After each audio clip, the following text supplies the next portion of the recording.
வான்புகழ் வள்ளுவர் முத்தமிழ்ச் சங்கம் சார்பில் குழந்தைகள் தின விழா கொண்டாட்டம். தொடக்கப்பள்ளி மாணவர்கள் ஏராளமானோர் பங்கேற்றனர். ஆவடியில் இயங்கி வரும் வான்புகழ் வள்ளுவர் முத்தமிழ்ச் சங்கம் சார்பில் குழந்தைகள் தின விழா திருவேற்காடு எஸ்பிஎம் தொடக்கப்பள்ளியில் வெகு சிறப்பாக நடைபெற்றது.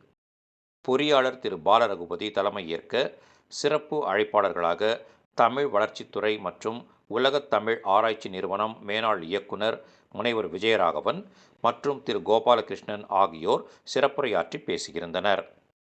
புலவர் சீதாராமன், லயன் சூரியகலா, முரளி ஆகியோர் முன்னிலை வகித்தனர்.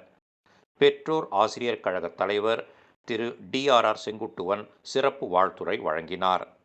அதனைத் தொடர்ந்து திரு உதயகுமார், லயன் திருமதி ரீனா ஆறுமுகம் ஆகியோர் வாழ்த்துரை வழங்கினர். குழந்தைகள் தின விழாவை முன்னிட்டு மாணவர்கள் பங்கேற்ற கண்கவர் நடன நிகழ்ச்சி காண்போரை கவரும் வண்ணமாக அமைந்திருந்தது. இதனையொட்டி பேச்சுப் போட்டி, குரல் இசை போட்டி, ஓவியப் போட்டி உள்ளிட்ட போட்டிகளும் நடத்தப்பட்டு பரிசுகளும் சான்றிதழ்களும் வழங்கப்பட்டன. நன்றி உரையை பள்ளியின் தாளாளர் திரு ஓபேத் வழங்க, நிகழ்ச்சியினை கவிஞர் இனியபாலா தொகுத்து வழங்கினார். இந்த விழாவில் மாணவர்கள், பெற்றோர், இருபால் ஆசிரியர்கள் உள்ளிட்ட ஏராளமானோர் கலந்து கொண்டனர். முன்னதாக ஆசிரியை மேரி பிசில்லா பிந்து அனைவரையும் வரவேற்றார்.